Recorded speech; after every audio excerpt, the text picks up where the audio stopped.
Selamat pagi Bapak Ibu semua, perkenalkan nama saya Ronaldo Rizal Diona.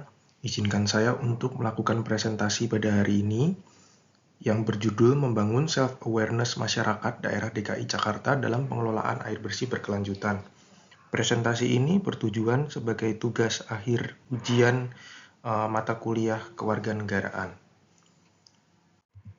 Ya, selintas perkenalan diri dari saya. Saya nama Ronaldo Rizal Diona, tempat tanggal lahir di Semarang 9 Maret 1998. Untuk pendidikan terakhir saya adalah Diploma 3 Manajemen Tata Boga di Sekolah Tinggi Pariwisata NHI Bandung.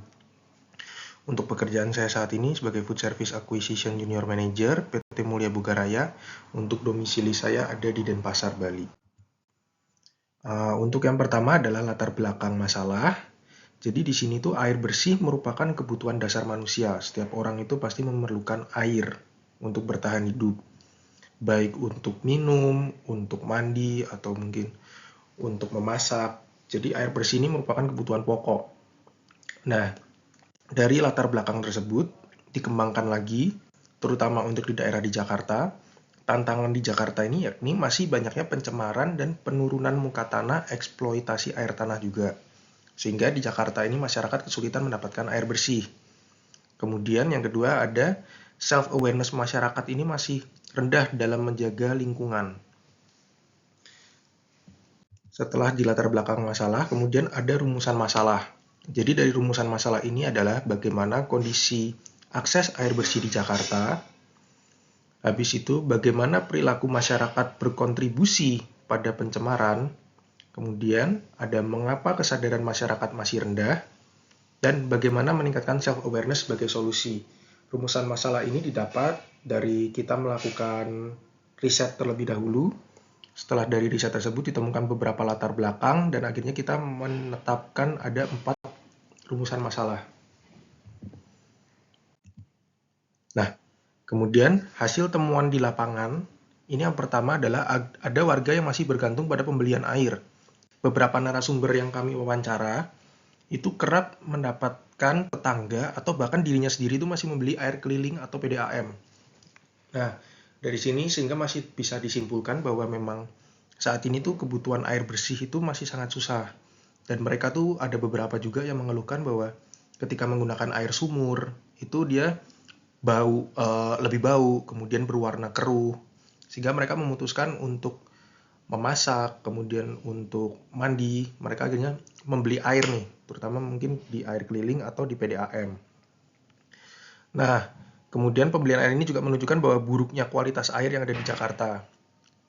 Kemudian untuk yang kedua, hasil temuan di lapangan, yaitu adalah kebiasaan buang sampah sembarangan yang masih ada. Meskipun menurut saya saat ini ya, saya pun waktu itu ketika masih kecil pun sudah pernah kayak diberikan sosialisasi bahwa membuang sampah sembarangan itu berdampak buruk pada lingkungan. Namun masih tetap saja banyak masyarakat, terutama masyarakat yang ada di Jakarta ini, sering kerap kali kelihatan melakukan membuang sampah sembarangan. Nah, dari sini kita juga mencoba untuk mendeep down lagi lebih dalam. Ternyata selain mereka melakukan membuang sampah sembarangan itu ada beberapa faktor. Mungkin memang ada kurangnya sosialisasi dari pemerintah, atau mungkin memang untuk tempat pembuangan sampah ini yang masih sangat minim. Sehingga mungkin perlunya ada infrastruktur kembali, bagaimana cara menyadarkan masyarakat itu bahwa membuang sampah itu mudah gitu, nggak perlu dibuang sembarangan. Kemudian yang ketiga adalah rendahnya kesadaran dampak pencemaran sungai. Nah, masyarakat itu masih belum bisa mencerna dengan baik nih apa yang sudah disosialisasikan. Jadi masyarakat tuh mikirnya ya udahlah, kalau ini menurut pandangan kami dan mungkin ada beberapa hasil temuan di lapangan juga dengan wawancara dari narasumber, ya udahlah kalau misalnya buang sedikit juga nggak terlalu pengaruh itu. Padahal mungkin dari sedikit-sedikit itu bisa nanti jadi banyak. Kemudian juga nanti bisa masyarakat juga pada mencontoh pada hal-hal yang seperti itu. Mungkin melihat tetangganya buang, kemudian yang lain juga ikut buang gitu. Lalu solusi yang ditawarkan apa?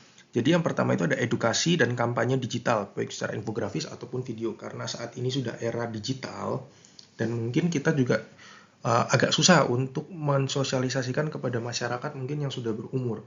Sehingga kita sekarang menyasarnya itu kepada generasi muda, supaya kedepannya itu budaya buang sampah sembarangan itu akan menghilang, sehingga kita lebih fokus ke edukasi dan kampanye digital kepada masyarakat yang tech savvy atau yang sudah melek teknologi. Kemudian pemanfaatan air hujan rumah tangga. Jadi mungkin kita dari air hujan itu bisa kita tampung, kemudian bisa kita manfaatkan untuk kita olah kembali menjadi air yang bersih. Kemudian ada yang ketiga, ada perbaikan infrastruktur. Jadi beberapa infrastruktur mungkin kita harus ada mulai tandon air, kemudian habis itu pengerukan sungai, sehingga pendangkalan sungai itu tidak terlalu pengaruh juga ya, sehingga tidak menyebabkan banjir juga. Kemudian adalah penegakan aturan dan kolaborasi pemerintah. Nah, di sini penegakan aturannya dimaksud adalah karena banyaknya masyarakat, mungkin dari sosialisasi nggak bisa, kita mungkin bisa lebih menegaskan kepada masyarakat bahwa aturan pembuangan sampah sembarangan itu nggak boleh. Seperti itu. Nah, kemudian untuk refleksi pribadi, jadi isu air bersih ini ternyata memang cukup besar ya, terutama untuk di Jakarta. Nah, menurut saya, bagi saya pribadi, pembelajaran mengenai isu air bersih ini bisa disosialisasikan mulai dari lingkungan yang kecil. Jadi dari saya, mungkin saya bisa mensosialisasikan kepada keluarga-keluarga saya bahwa uh, pentingnya menjaga lingkungan, kemudian untuk keberlangsungan anak cucu kita juga seperti apa. Nah, yang ketiga adalah dari dijalankannya proyek ini membantu saya untuk menjadi berpikir lebih kritis untuk melihat permasalahan yang ada terjadi di sekitar lingkungan kita. Kemudian, mendengarkan perspektif orang lain melalui wawancara narasumber sehingga kita bisa mendapatkan insight-insight baru.